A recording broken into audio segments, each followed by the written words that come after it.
क्या होता है? एपीग्लेटिक्स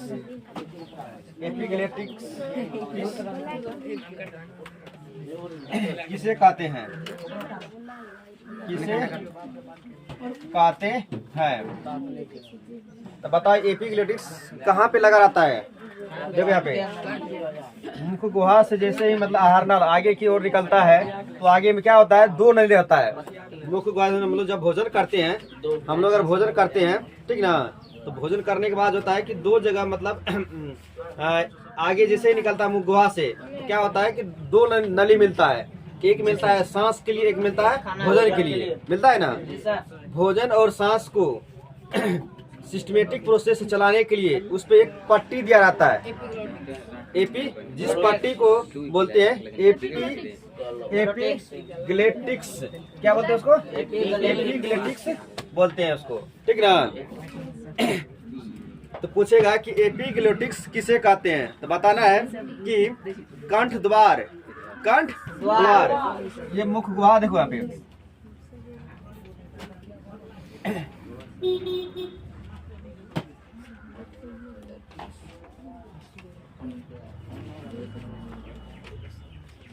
पता नहीं हमको, ठीक ना। अब देखो यहाँ पे, यहाँ रहता है ये मुख गुहा है, ठीक है, यहाँ से मुख गुहा रहता है, ठीक ना, साथ रहो, ये मुख गुहा है, ठीक ना। अब यहाँ से क्या होता है? दो नली निकलता है, ठीक ना। यहाँ से नली आता है, यहाँ पे क्या दो नली आ जाता है, एक आता है सांस के लिए, एक आता है भोजन के लिए, रहता है ना। तो यहाँ पे एक पट्टी लगा रहता है, लगता है ना। पट्टी का काम क्या है कि अगर भोजन ग्रहण करते हैं तो भोजन को मतलब सांस वाला नली को बंद कर देता है, और जब सांस लेते हैं तो हम लोग तो भोजन की नली को बंद कर देता है। उस पट्टी का ही मतलब सिस्टमेटिक प्रोसेस, मतलब एक अच्छे तरीका से काम करने के लिए एक पट्टी लगा रहता है, ठीक ना, भोजन को और सांस के लिए, ठीक ना। तो पूछेगा एपीग्लेटिक्स क्या होता है? एपीग्लेटिक्स किसे कहते हैं? तो लिखना है इसमें उत्तर लिखना है इसमें कि यहाँ पे दोनों नली का नाम क्या है? एक का नाम है कंठ द्वार, एक का नाम है निगल द्वार, निगल द्वार। तो बोलना है इसमें कि निगल द्वार और कंठ द्वार के आगे, निगल द्वार और कंठ द्वार के आगे एक पट्टी जैसी रचना होती है, एक पट्टी जैसी रचना होती है, जिस पट्टी को बोलते हैं एपीग्लेटिक्स, जिस पट्टी को एपीग्लेटिक्स बोलते हैं। तो लिखना है कि फिर से बोलते हैं एक बार, एपीग्लेटिक्स किसे कहते हैं? तो बोलना है निगल द्वार और कंठ द्वार के आगे, ये निगल द्वार और कंठ द्वार के आगे एक पट्टी जैसी रचना होती है, पट्टी जैसी रचना होती है, जिस पट्टी को बोलते हैं एपीग्लेटिक्स बोलते हैं। क्या बोलते हैं? एपीग्लेटिक्स बोलते हैं। फिर से सुनना है कि पूछे एपीग्लेटिक्स किसे कहते हैं? एपीग्लेटिक्स किसे कहते हैं? बोलना है कंठ द्वार और निगल द्वार के आगे एक पट्टी जैसी रचना होती है, जिसे एपीग्लेटिक्स कहा जाता है, एपीग्लेटिक्स कहा जाता है। याद हो गया सबको? लिखना है इसका परिभाषा कि लिखना है निगल द्वार और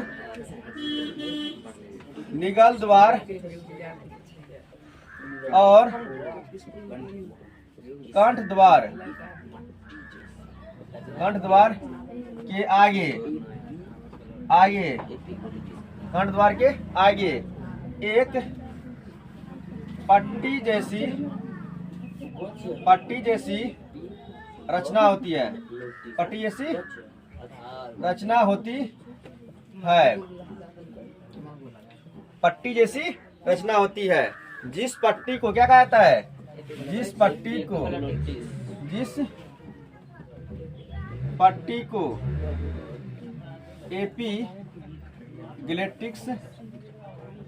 एपीग्लेटिक्स कहा जाता है, एपीग्लेटिक्स कहा जाता है, एपीग्लेटिक्स कहा जाता है, एपीग्लेटिक्स कहा जाता है। उसके बाद जठर ग्रंथि के बारे में लिखा दिए तुम लोग को। तो लिखना है पीत के मुख्यतः दो कारण लिखे। क्वेश्चन लिखना, पीत के निम्नलिखित दो मुख्य कार्य को लिखिए। पीत के निम्नलिखित पीत के निम्नलिखित दो मुख्य कार्य को लिखे। मुख्य कार्य को लिखे। मुख्य कार्य को लिखे।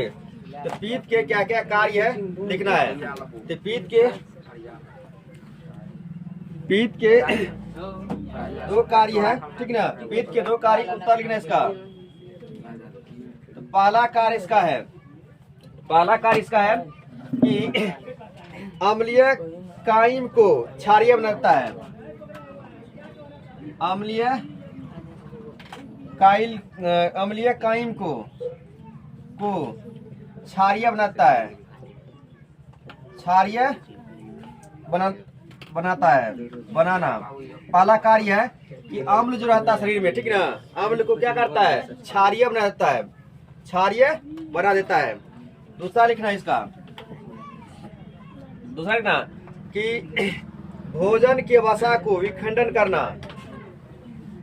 भोजन के वसा को विखंडन करना, विखंडन करना। इसका दो प्रमुख कार्य यही है। देखो पूछेगा पीत के निम्नलिखित दो कार्य को लिखे। तो पहला कार्य लिखना कि अम्लीय काइम को क्षारीय बनाना। दूसरा भोजन के वसा को विखंडन करना, भोजन के वसा को विखंडन करना। तो हम लोग समझे अभी कि एपिग्लेटिक्स क्या होता है और पीत के निम्नलिखित दो कार्य को लिखिए। पीत के निम्नलिखित दो कार्य है अम्लीय काइम को क्षारीय बनाना, दूसरा काम है भोजन के वसा को विखंडन करना, भोजन के वसा को विखंडन करना, ठीक ना। इसके बाद इससे ऑब्जेक्टिव पूछता है, ठीक ना, तो नोट में लिखना है। अगर तुम लोग क्वेश्चन पूछेगा पीत के निम्नलिखित दो कार्य को लिखे तो बस इतना ही लिखना है, ठीक ना, ये नहीं लिखना। ये नोट में इसका मतलब ये ऑब्जेक्टिव के लिए भी रहता है। नोट में जितना लिखाएंगे सब ऑब्जेक्टिव के लिए भी रहता है, ठीक ना। तो नोट में लिखना है कि अमाशय में इंसुलिन नामक हार्मोन निकलता है। उस नोट में लिखना कि अमाशय से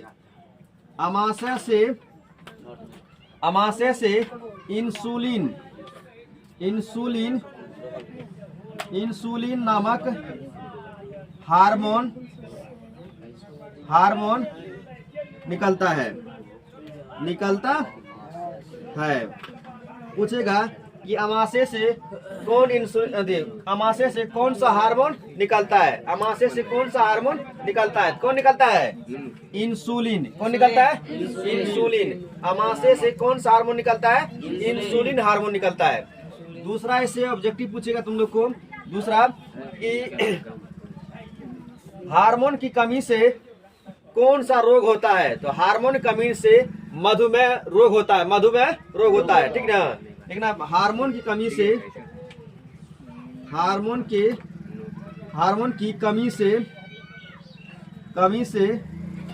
मधुमेह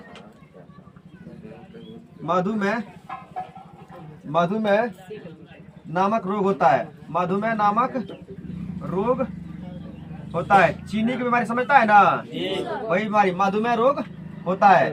पूछेगा कि हार्मोन की कमी से कौन सा रोग होता है। हार्मोन की कमी से कौन सा रोग होता है, मधुमेह रोग होता है। और पूछेगा कि अमाशय से कौन सा हार्मोन निकलता है, इंसुलिन। कौन निकलता है, इंसुलिन। क्वेश्चन पूछेगा पीत के निम्नलिखित दो कार्य को लिखे। तो पीत के निम्नलिखित दो कार्य क्या है, अम्लीय काइम को क्षारीय बनाना और भोजन के वसा को विखंडन करना, भोजन के वसा को विखंडन करना, ठीक है। और अमाशय से इंसुलिन नामक हार्मोन निकलता है और हार्मोन की कमी से मधुमेह रोग होता है। नमक की कमी से कौन सा रोग होता है, नमक कमी से घेघा रोग होता है। कौन सा, घेघा, ठीक ना। पहले मतलब देखा होगा व्यक्ति को, आप तो नहीं मिलते देखने के लिए, ठीक ना, रहता है ना घेघ ऐसे बड़ा, उसी को बोलते घेघा रोग, ठीक ना। वो नमक की कमी से होता है, आयोडीन की कमी से होता है। आप पूछेगा कि इंसुलिन कमी से कौन सा रोग होता है। इंसुलिन कमी से कौन सा रोग होता है, मधुमेह रोग होता है ना। सॉरी, हाँ, इंसुलिन कमी से मधुमेह रोग होता है, ठीक ना। या बोलेगा हार्मोन कमी से कौन सा रोग होता है, मधुमेह रोग होता है।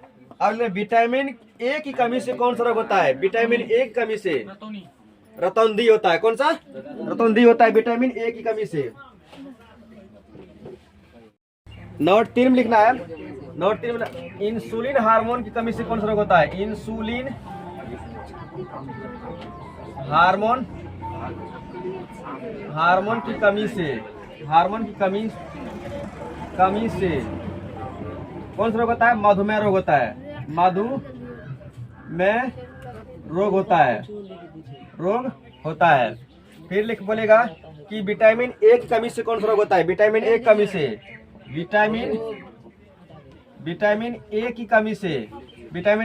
से रोग होता है रतौंधी। कौन सा रोग होता है? रतौंधी। विटामिन ए की कमी से होता है कौन सी बीमारी? रतौंधी। मतलब समझता है ना कि तुमको दिखाई नहीं देता है, आंख में क्या बोलता है? हाँ, तो रतौंधी होता है विटामिन ए की कमी से।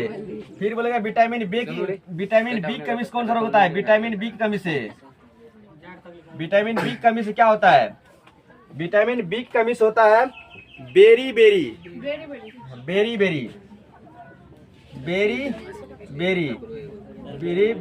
विटामिन बी की कमी से कौन सा रोग होता है? बेरी। विटामिन बी की कमी से होता है रोग क्या होता है? बेरी। विटामिन सी की कमी से होता है अस्कोर्बी। विटामिन सी की कमी से होता है अस्कर्बी।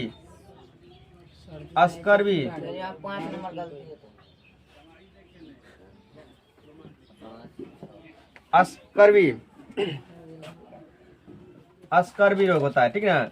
विटामिन सी की कमी से कौन सा रोग होता है? अस्कर्बी, ठीक ना। और विटामिन डी की कमी से कौन सा होता है? बताओ विटामिन डी कहाँ मिलता है? सूर्य प्रकाश से। विटामिन डी से मिलता है रिकेटस।